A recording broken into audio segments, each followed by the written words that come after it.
everybody, and welcome back. It's day 4 of the International Spacecraft Exploration Challenge, Mission Oz, brought to you by Space Teams.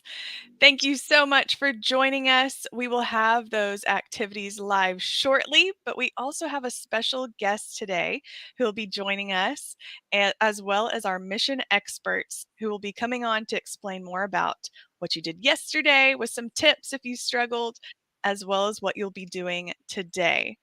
So, Christy, I want everybody to be commenting today and tell us how yesterday went. How is it going? Let us know in the comments. Christy, we've had an excellent week so far, and I know you've seen some of what the kids have been doing. I am so excited. I can't wait to hear about how they're doing today. But I have a riddle for you that somebody Oh boy. that somebody submitted while we wait for their comments to come in. Are you ready? I'm always ready to get a riddle wrong. So somebody said, have you heard about the cow astronaut? Is that the riddle? That's the riddle. I know it's not a question. Really, like how are you supposed to respond to that? Have you heard about it? Is that a yes or no? I don't know. No. They said he landed on the moon. Oh, that one was so obvious. I mean, I think that I would like to change it though. Can I change it? Reword I'd it. say, why did the cow become an astronaut? To land on the moon? No, to see the Oh, Milky Way. that's not rewording it. That's a completely different riddle. I feel duped. You are. Okay, one last one for you, and then we'll see what they say. Great. Okay. What do you say if you want to start a fight in space?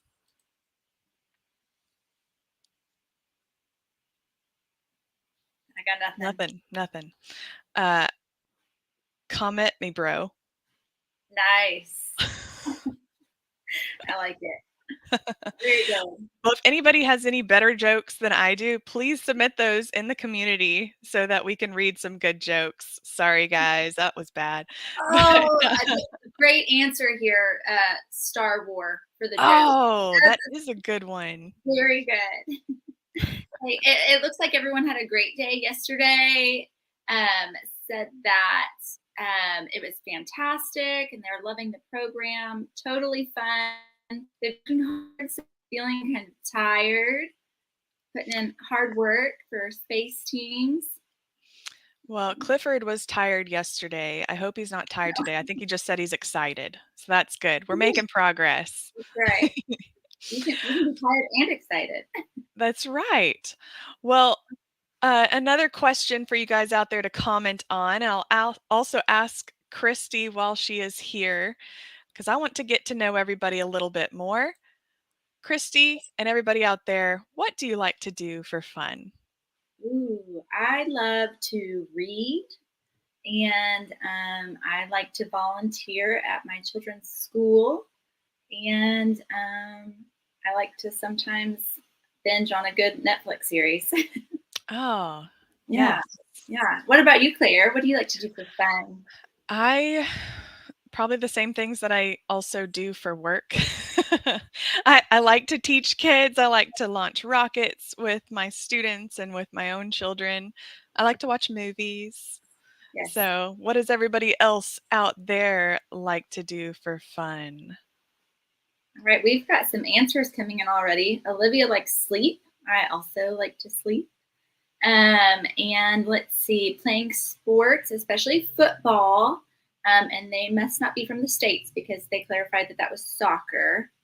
Got it. Nicole likes to make cookies, playing Call of Duty. My son loves that one. Clifford likes to annoy his sister. I hope that his sister is not also one of the participants Yeah. because we might start a space fight in the comments today. Yes. And then we've got a few Netflix. So Netflix is doing well across the globe. Okay. Well, we have had one astronaut already in our daily presentations, our speaker presentations, but there is another one tonight. So I hope you guys will be joining us in a couple hours to watch that. But did you know that astronauts also like to have fun in space? So our own Dr. Shamatov has had fun in space, and I want to show you what he did.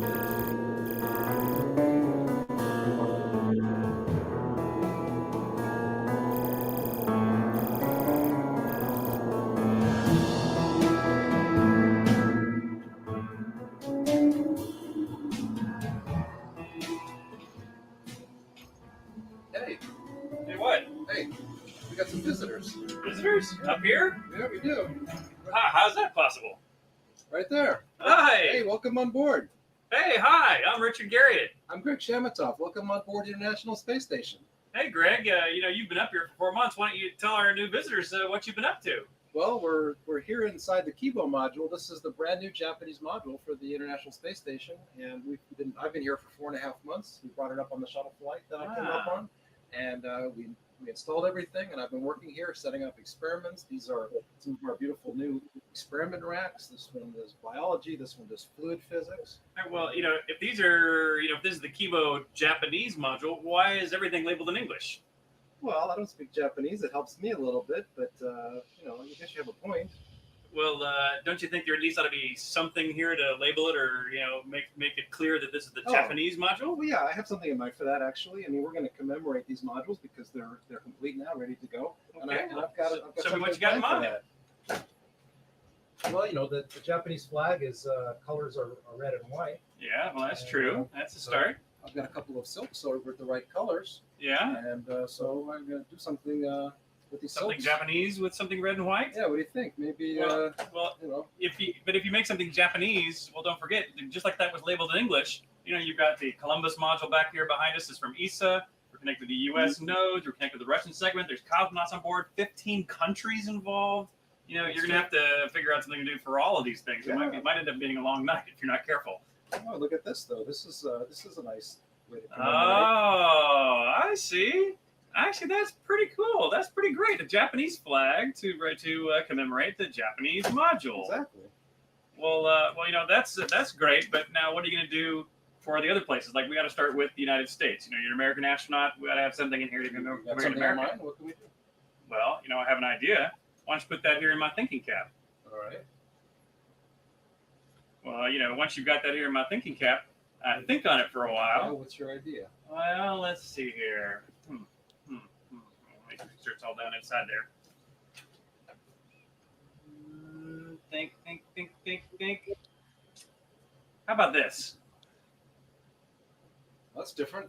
Oh, how'd you get the blue? That's great. Yeah. No, that's an international flag as well. Yeah. Well, there's an American flag That's instead. great. But wait, where's my Japanese flag? What'd you do with the Japanese flag? Oh, well, you didn't see me put it in my pocket? Oh, no. That was fast. How'd you do that? This was fast. Just Well, real there's quick. two. There's two. That's That's great. a start. It's a good start. We'll Let's install go. these. Great. All right, so that was pretty fun, and that was actually the first magic show ever done from space. Nice. So, what would you do? Would you do a magic show in space, Christy? I would do a magic show. I'm amazed. I love a magic show. I'm impressed with Dr. Shamatov. I would have a magic show anywhere. Awesome. Well, before I bring on our special guest, I just want to make a few announcements. Remember, at the end of this show, we will be doing a raffle drawing for some Space Team swag. And the people that submitted yesterday's reflections are the ones who are entered into that raffle. So make sure you enter your reflection at the end of the day today to be eligible for tomorrow's raffle. Also, please make sure that after you complete your activity in spacecraft that you submit your scores. That's how we will know your scores, so please submit those. And remember, if you have any trouble, always go to that help button on the dashboard, and our amazing crew at Space Teams will be ready to help you. Okay, without further ado, I want to introduce another amazing guest speaker today. I'm excited to talk to Dr. Joseph Parker. Before I bring him on, I want to tell you a little bit about who he is. Dr. Parker served in the United States Strategic Air Command with command and control of Minutemen II ICBMs, and then with U.S. Space Command before going on to finish a Doctor of Medicine and master's degree in space science. He now works as a space systems analyst. Welcome, Dr. Parker. Thank you very much. I'm so glad you're here. How are you doing today? Doing very well. Thank you. Awesome. Well, I have a few questions to ask you to share more about what you do and your experience working in space. Sure. So, first off, what was it like serving in the United States Strategic Air Command? The Strategic Air Command was two parts of the nuclear triad. There were submarines, and there were ground-based missiles and airplane bombs.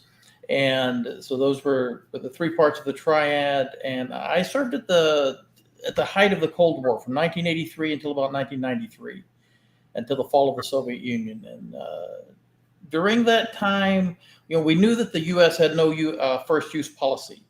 And we felt confident that if we were ever called upon to fire those rockets, the nuclear warhead had already detonated somewhere on U.S. soil. And it was our responsibility to make sure that whoever attacked us was not in a position to destroy the rest of the world's remaining democracies. So no one wins a nuclear war. You can just hope that as many good people as possible survive to rebuild. So hopefully we'll never be faced with that. But it was a very scary time. I'm sure. Well, thank you for serving us in that way. Sure. What is the role of the U.S. Space Command? U.S. Space Command came after the Strategic Air Command, and it helped coordinate the space assets of all the U.S. military's branches and made sure that each branch had the space system support they needed, sort of what Space Force is doing now. Okay, great. So what is Terran Space Academy? One of the hardest things about science is that many instructors fail to kind of boil things down to the basic concepts into an easily understood format. So I want the average person to have a concept about space science so that they can enjoy watching and learning more about it. And there's no subject in science so complicated that it can't be understood by any intelligent person if explained properly, except quantum mechanics. Nobody understands. So the Terran Space Academy was formed to provide lessons that kind of helped build a foundation in space science for anyone who was interested. Okay, that's great. Yeah, that fills a big need. And lastly, what message do you have for students interested in space exploration? The hardest thing about getting into the space industry is that no one will let you do anything until you've already done something. And this makes it very hard to get started. Now, you can go to college for aerospace engineering or science and probably graduate with some student loan debt, then hope a company will hire you. Or you can get accepted into an aerospace program, apply to Air Force ROTC, graduate with no student loan debt, and spend the next 4 to 6 years working on military rocket systems. Then if you love the military, you can transition to U.S. Space Force and become a guardian or your country's equivalent. So space is the future. And the nations that help control and regulate space will decide the fate of humanity. So ask yourself, who you want that to be. And if you don't love the military, you've served your country honorably, you've paid your debt to those who've sacrificed to give you this choice, and you'll go into the civilian world with invaluable knowledge and experience. No company puts a 19 or 20-year-old person in charge of multi-million-dollar, space equipment. But the U.S. military does, after a lot of training and certification, but they do. That is great advice. Well, thank you so much for joining us today and sharing your expertise. We sure appreciate it. And then just a quick way that we could learn more about that. Do you have a YouTube channel that we do? Terran Space Academy, just TERRAN Space Academy. And you can contact us through that, send us emails. We answer every question put on the channel, every email sent. There's no question that we don't enjoy receiving. So send us anything that you're interested in.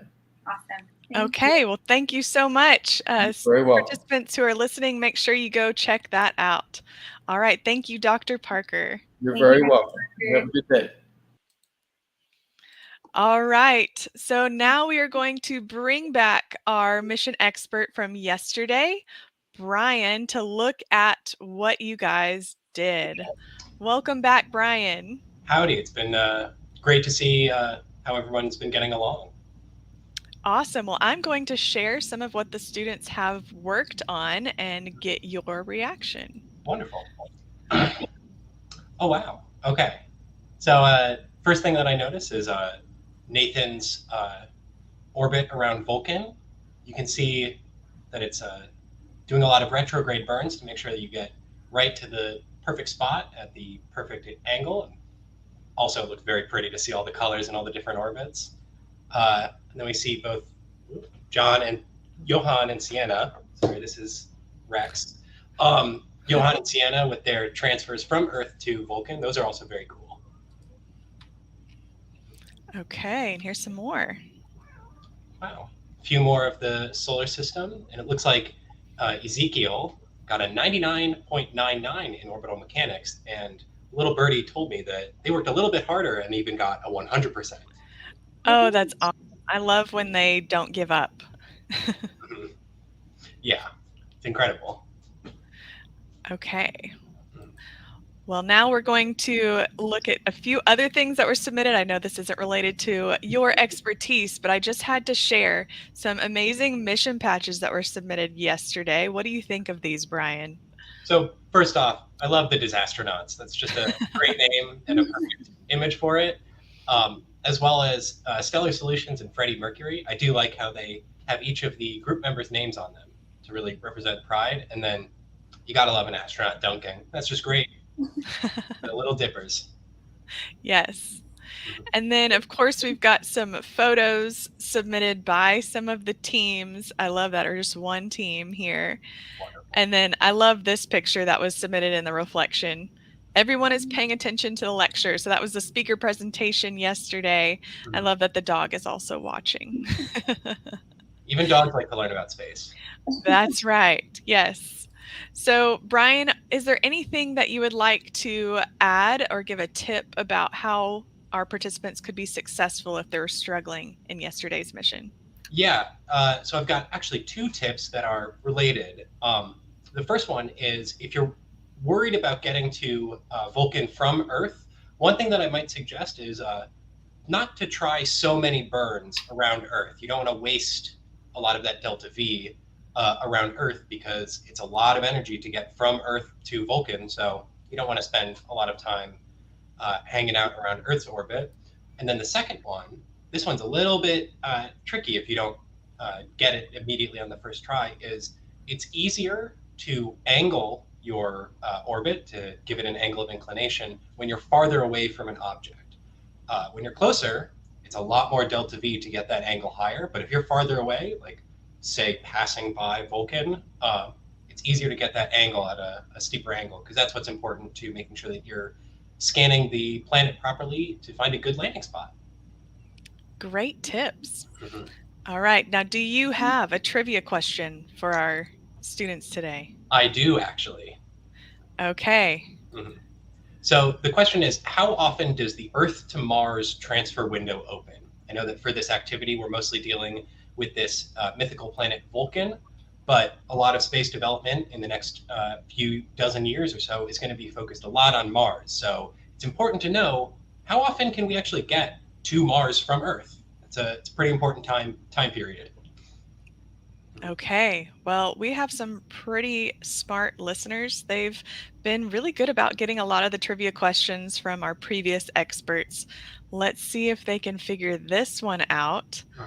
If we have any aspiring astronauts who hope to go to Mars, maybe you've studied this to put in some planning. Yeah. We've already got a couple of guesses, and I don't know the answer, but these two are really far apart. Someone says 172 years, and Nicole thinks 2 years and 9 months. Okay, 172 years is a bit larger. I think that maybe they were learning from yesterday's guest lecture about how often the planets align all on one side of the sun. But 2 years and 9 months, that's a pretty fun guess. And then looks like we've got 2 other guesses of about 2 years. Yes. Can I say it? You sure can. So specific transfer window is about every 26 months. There's a little bit of give and take there, so maybe a few weeks on either side. So that's why it's a window, not a specific day. But about every 26 months is where Earth is aligned at one side of the sun, such that once you launch, the Mars or whatever object is on the other side at exactly the same point. So you don't want to launch from Earth when they are exactly across. You want to launch from Earth when Mars will then be on the opposite way across. That's why it takes about 26 months, and it's a really important number to know because it's hard to go from one orbit to a larger orbit. All right. Yeah, we have some smart people. Good job, guys, guessing that one. And thank you so much, Brian, for sharing your expertise and helping us out with yesterday's mission. We'll see you later. Thank you. All right, now it's time to learn about what you guys will be doing today. And for that, we're going to bring on the next expert, Colton. Welcome, Hi. Colton. It's great to be here. Awesome. So, Christy, can you ask Colton some questions? I'm going to bring you up there. I would be happy to. All right, Colton, you ready to get started? Absolutely. Can you tell us what is your field of study and what are you hoping to do with your education? So I am a Master's of Engineering student in the Aerospace Engineering Department at Texas A&M. Some stuff I hope to do with my education, I definitely want to go into the space industry. I have like a few different career goals in mind. I don't know how many of them I'm going to accomplish, but I want to, if any of y'all have ever seen Star Trek, the holodeck from there, kind of really cool concept. I would love to work on something like that. And then also NASA has this thing called the Neutral Buoyancy Lab, which is basically a giant simulator where it's like a space station, but it's underwater. And you get to like scuba dive and act like an astronaut the entire day. And that honestly sounds like one of the coolest jobs ever. So that would be really great. When you say holodeck, do you mean like hologram? Yeah. Oh, very cool. Yeah, so like put you in whatever situation that you want to be in. There's a lot of like potential aspects of like you could train people to go to another planet without actually having to send them there. Or if you're actually an astronaut and you're like far away from the Earth and home, maybe you just put yourself back at home so you feel just kind of like nice and alleviate homesickness. Very cool. We had that great guest speaker the other night that was talking about virtual reality. So Yeah. I totally believe these things are achievable. What was your role in developing spacecraft? So I am the lead of the engineering displays team. We do a lot of the UI work. So a lot of the like menus and also just like heads up display stuff that y'all see in the activities. Me and my team and other people we worked with made those. And then also I do a lot of code integration specifically for the activity for today. I made sure to make the UI and then someone else coded in all like the physics and everything. And I made sure that it was all displayed and given to the user so that they actually understood what was going on. Very cool. Breaking it down for us. What is your favorite part about spacecraft? So my favorite part about spacecraft is probably getting to meet a whole bunch of people who have the same interests as me. And we all get to work on projects together. And it's just been like a really rewarding just place to be where, you know, I get to meet all these cool people and we get to just work together and be friends. I love that so many of y'all talk about the importance of teamwork and collaboration. So it takes a lot of you to make this work. Can you tell us what today's mission is? So today's mission is the orbital descent activity. So the basic idea is you have now gotten into orbit around Vulcan and you need to send a lander down to the surface so that you can actually start going out and exploring it.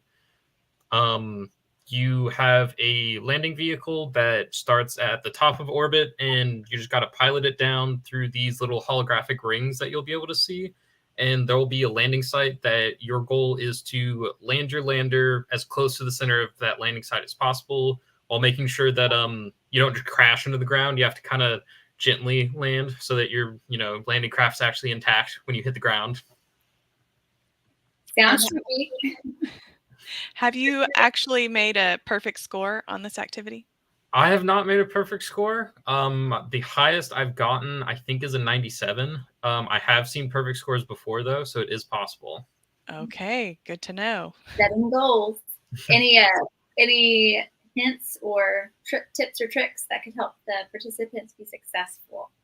So, a really important thing to note is when you start the activity, you're going at basically orbital speeds, which is very, very fast. And so the big thing you need to do is just slow down. And the best way to do that is imagine my hand is your lander and the bottom of it is where your thrusters are. Just point them so that your thrusters are facing the direction you're traveling, and then just, full throttle, burn your thrusters so that you just slow down as fast as possible. Make sure to conserve your fuel, though, because you will need it to slow down your vertical falling, and then also just making some fine adjustments at the very end. You'll need a little bit of fuel just to kind of, make slight tweaks to make sure you have a really good score. Keep trying. Don't give up. Oh, yeah. It is an activity that is all about repetition, and you get better and better every single time. Wonderful. Okay, you ready for the big one? Sure. What do you like to do for fun? So, I really enjoy scuba diving. I have my advanced scuba diving certificate as well as my rescue diver certificate. It's a super fun activity. You get to just be underwater, and it's like a whole different world. It's honestly just really incredible. Plays in well with future career goals. Oh yeah, definitely. Okay, last question. Where are you at that you get to practice scuba diving? So Texas A&M, they actually offer some classes that help you. They train you up, and there's two different classes. One you have to take before the other one. You can get your basic certificate through the first one. In the second one, you can get your advanced and rescue. They have like a big pool at the university that we all get to, put on our dive equipment and go and play in. And then also there are a few different, they're called scuba parks, which are basically just big like quarries or lakes that people have put like stuff at the bottom so that you can go and like mess around at it. People really like to sink boats or planes, or I've seen a few like docks that have just been at the bottom of a lake. Very cool. That's awesome. Thank you. Colton, thank you. Thank you so much for coming, Colton, and we'll bring you back tomorrow to talk more about how today's activity went. Sounds awesome. Thanks. All right. Bye. Okay, Christy, it is time for the raffle. Woo! Are you ready? I love to spin that wheel. Okay, well, let's do it. Here we go. Ooh, there's a lot of names on there today.